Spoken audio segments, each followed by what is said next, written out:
finissant ce livre, je me suis rendu compte que j'avais parlé d'amour. Mais c'est tellement évident pour moi qu'il faut que les autres me le disent. Et effectivement, il s'agit d'histoires qui traversent toutes sortes d'amour.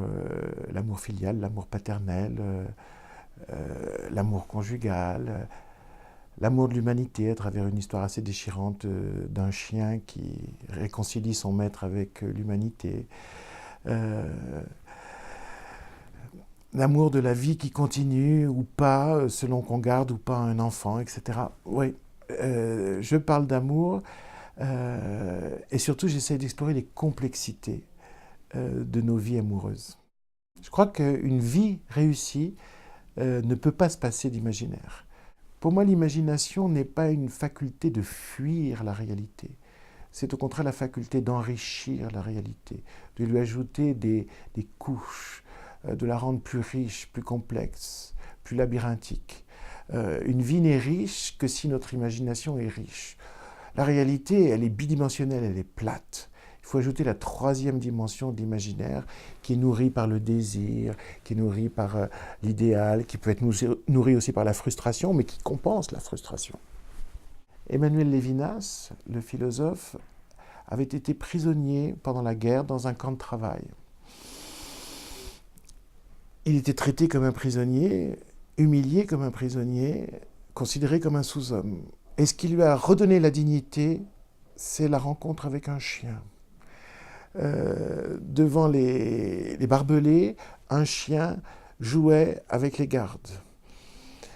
Et puis les gardes disparaissent.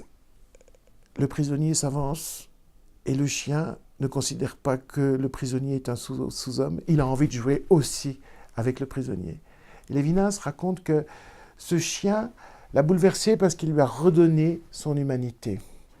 Il a cessé d'être d'une race inférieure dans le regard du chien. Il dit « J'ai rencontré le seul chien kantien, non raciste de l'Allemagne nazie ». Toutes ces histoires sont traversées par des questionnements éthiques. Il s'agit du droit de se marier ou pas, selon le sexe qu'on a. Il s'agit de l'acceptation d'un enfant malade ou pas.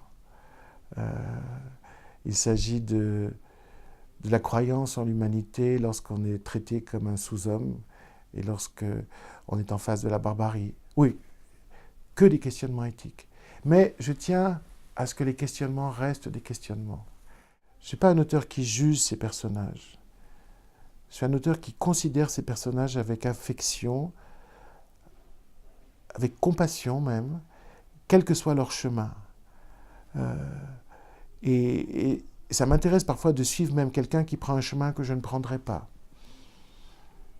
Dans une de ces histoires, il y a un homme qui est capable de pardonner à un traître qui a dénoncé sa famille. Moi, je serais incapable de pardonner ça. Mais c'est bon de fréquenter des personnages plus grands que soi. J'écris d'un lieu qui est moi, c'est-à-dire avec une confiance dans l'humanité, une sorte d'optimisme et une assurance que la vie vaut la peine d'être vécue. Je ne peux pas écrire d'ailleurs, je suis là.